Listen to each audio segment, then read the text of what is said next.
Just when it seemed the historic town could be left only with memories, the paddle steamer Pevensey starred in the television series All the Rivers Run, and in the mid-1980s, Echuca was reborn.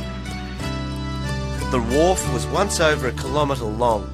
Its height reflects the extremes of river levels. Flood measurements show just how things can change here. 1916 was one of the worst, but in 1870 it said a massive flood outdid the flow of the mighty Nile.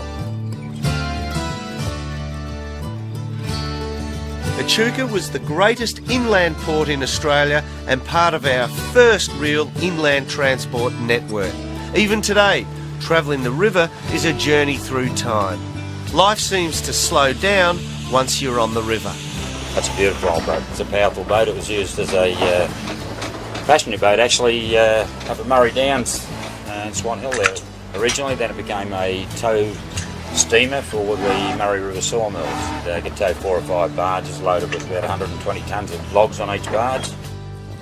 Along the system, riverboats pulled in wherever they were flagged down. They'd call wherever the dog barked, and if it didn't bark, they'd call in to see why not.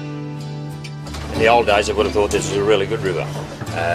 Without the locks and weirs and reservoirs to control the levels, they didn't have much water unless they had plenty of snow melt and rainfall. Depending on the season, they've been laid up for several months.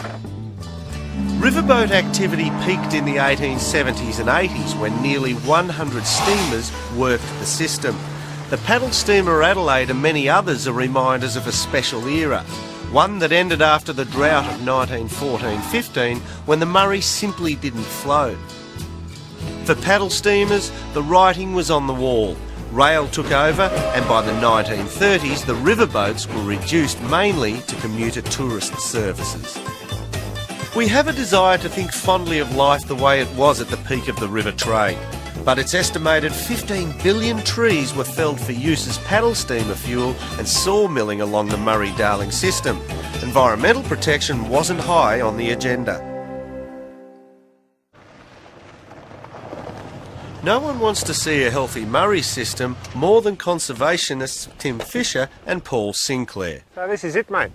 Yeah, this is where I grew up. There's a few trees over there that the old man planted and a few old black box. Paul need go no further than the former family farm and adjacent properties to see classic land care problems that are facing the Murray-Darling Basin today. And has this changed in your lifetime?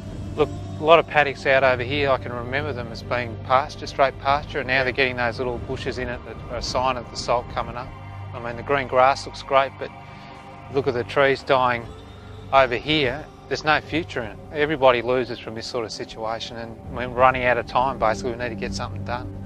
Gunbower Forest near Kerrang is listed to be one of the first beneficiaries of environmental flows, if it lasts that long.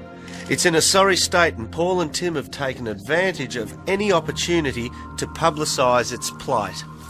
This forest is used to having a drink nearly every year. It hasn't had a decent drink in 10 years. And unless we get a flood up to this area in the next few months or year, then you're going to see most of those trees that are still barely alive keel over and die. When this sort of forest starts keeling over, it means a whole lot of other things under it are also struggling really, really badly.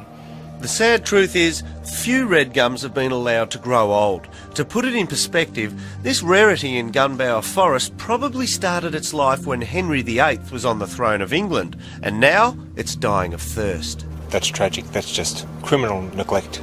We need to think of the river not as something that starts high in the mountain and then runs out at the Murray mouth. It actually moves laterally like a lung.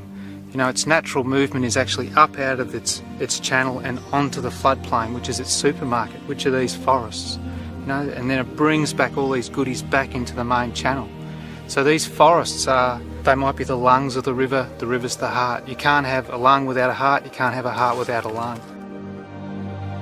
You can't condemn people really for being so focused on their patch. The river skippers 100 years ago used to scoff at farmers who thought the river started just above their farm and ended just below. But it's a big river, you know, very few people get to travel down the length of it. It's easy to sit up in the Murrumbidgee or in the Goulburn and not ever have to think about what's happening at the Murray mouth. At this time, we need to start trying to interconnect these little patches to see it not just as an isolated spot, but as an interconnected system.